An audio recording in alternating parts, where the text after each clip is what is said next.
Hi everyone. For those of you who don't know me, my name is Amanda Ferraris. I work here in the College of Optical Sciences, and I'm basically in charge of graduate student funding. I'm here to present a presentation to you today on funding, scholarships, and resources. So an overview of my presentation is I will go into a little bit of detail on student funding, which is research assistantships and teaching assistantships, scholarships, the distance learning program UA Online, and some resources that are available for student funding purposes. Most students are hired into a graduate assistantship. There are two levels of assistantships. There's an assistant and associate. It's based on how long you've been in your classes, whether you've completed your preliminary exams, and whether you've reached your degree of candidacy or not. There are two types, a teaching assistantship and a research assistantship. It's hard to say together. The teaching assistantship is when you are paired up with a professor who teaches a course and you are in charge of assisting that professor, typically with grading papers, holding office hours. Sometimes you'll conduct a lab section. Research assistantship is different in that you are actually working in the lab and working on your research project. Both of these types of funding provide you the same types of benefits. And I'll get into a little bit more detail of that in a few minutes here. Other types of funding for graduate students include a wage position, where basically you're working for a per hour rate, either under a faculty member or in another department. And then there are fellowships or scholarships available to students as well. So like I said, most students are hired into an RA or a TA position. Within the College of Optical Sciences, we have 3 sessions where we do hiring: the fall semester, the spring semester, and the summer.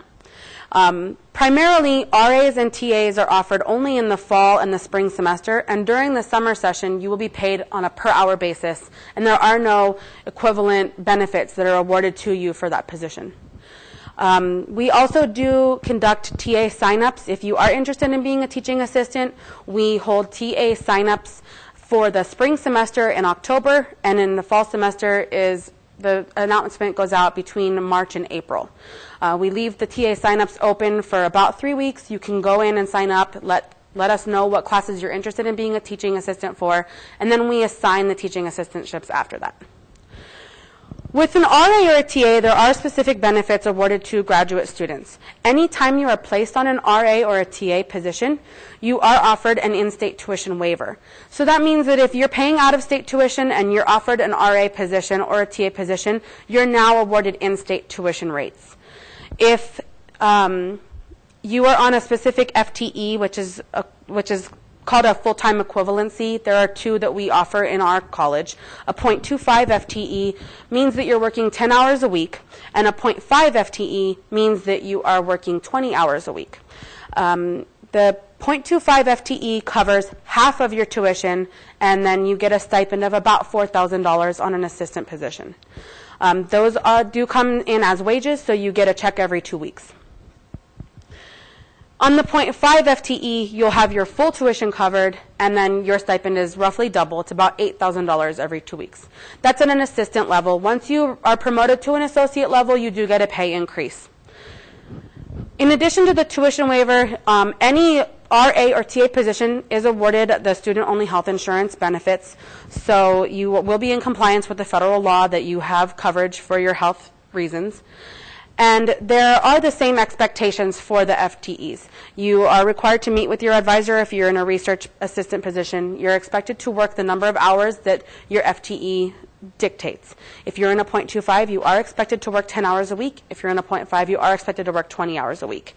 And these positions are contracted, so you get paid for the contracted period. You do not have to report your hours, and it's expected that you meet your criteria that you set forth with your advisor. Like I said previously, the majority of the on-campus graduate students are funded through this process. Another type of funding that is available to students is the fellowship or the scholarship option. There is a major difference between this type of funding and the RATA funding. When you're on a fellowship or a scholarship, you're not being paid for any type of work that you do. You're just being offered funding. Usually you do not have to pay this back. Sometimes scholarships do come with a contingency that you are going to be working for a company for X number of years after you graduate, and so forth. Typically, scholarships are paid through the Bursars account, and they are paid directly to the student through that account. So instead of you getting a check every 2 weeks for the work that you're doing, you are given a large sum of money at the beginning of the semester, and you have to budget that throughout the semester. And then, again, the expectations are quite different.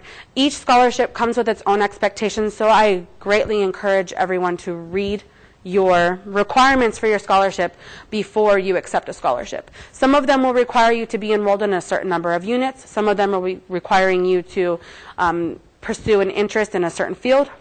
So again, make sure you read the fine print in every scholarship that you're offered. For those of you who are offered the first year Friends of Tucson Optics funding, we call those the photo scholarships. Your expectation is that you are enrolled in a minimum of 9 units every semester. That is the full time. And the process for the photo students is that they are awarded a $10,000 scholarship at the beginning of the fall semester, a $10,000 scholarship at the beginning of the spring semester, and then also during the spring semester, they are hired into a wage position. The wage position does require you to report your hours every 2 weeks for the pay period. And during the wage position, you're supposed to be meeting with faculty members and trying to secure your funding for future semesters. And my next point is funding beyond the first year. Typically in the College of Optical Sciences, if you are in the PhD program, we only offer guaranteed funding for the first term, which is your first year. After that, you are expected to either sign up for a TA position, be enrolled as an RA with a faculty advisor, or secure some type of fellowship or external funding. The distance learning students are in a whole other realm of funding. The funding that I've previously spoken about really does not apply to distance learning students. And the reason being is that we are not allowed to award students who are not physically here on campus these types of funding opportunities. However, there are some benefits to being a distance learning student, and I'll get into those in a few moments. But one point I would like to make is with the inception of UA Online beginning the fall 2016 semester, we no longer differentiate between in-state and out-of-state tuition rates. Therefore, all distance learning students will be paying the same rate of tuition. Currently, for the fall 2016, spring 2017 academic year, the rate is $1,330 per unit. So if you're in a 3-unit class, you'll be paying $1,330 per unit of that course.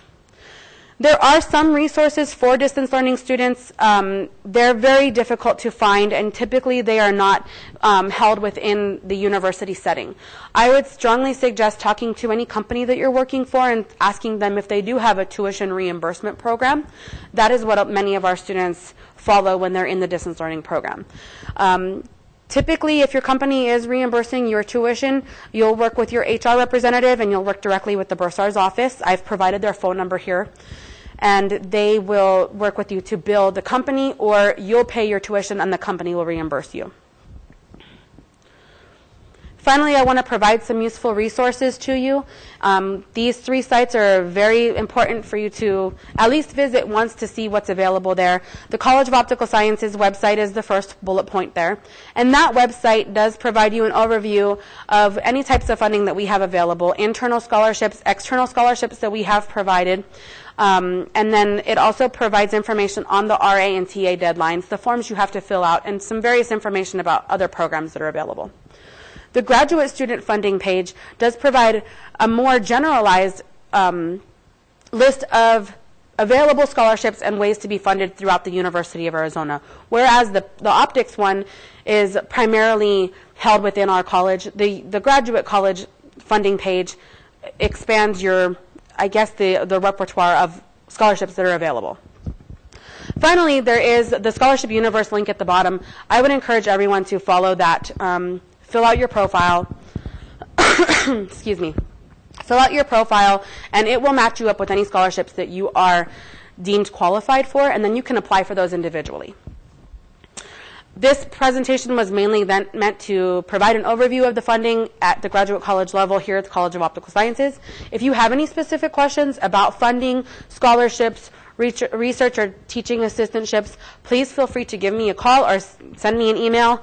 My office is in room 412 up on the 4th floor in this building, and my contact information is there.